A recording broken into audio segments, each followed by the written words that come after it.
షష్ఠోత్సవాలు బాగా అయ్యాయి కదమ్మా? చాలా బాగా అయిందిరా. ఏంటి 4 రోజులు రాకపోయేసరికి అందరూ నన్ను మర్చిపోయారా? వంట చేయట్లేదని చెప్పేసని కొంచెం బిజీలో ఉండిపోయానండి.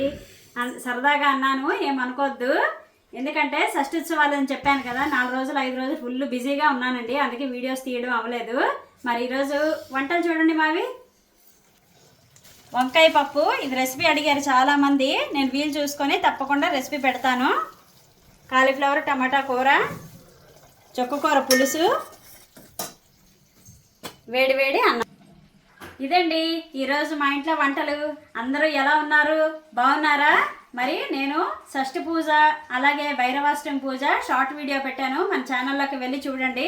షష్ఠోత్సవం కూడా అదే మామూలుగా కళ్యాణం షార్ట్ వీడియో తీసి పెట్టాను. చాలా తక్కువ మందే చూశారు, తెలియదు అనుకుంటాను ఎవరికైనా పెట్టినట్టు. ఛానల్లోకి వెళ్ళి చూడండి. అలాగే మీరు అడిగిన రెసిపీస్ అన్నీ కూడా నేను చేసి చూపిస్తాను. మరి మీరు అడిగి ఇంతకుముందు నేను చేసినవి కూడా నేను పెట్టాను, లాంగ్ వీడియో పెట్టాను, షార్ట్ వీడియో పెట్టాను. ఛానల్లోకి వెళ్ళి చూడండి. మరి వీడియో ఎలాగుందో కామెంట్ చేయండి, ఛానల్కి లైక్ చేయండి, షేర్ చేయండి, సబ్స్క్రైబ్ చేసుకోండి.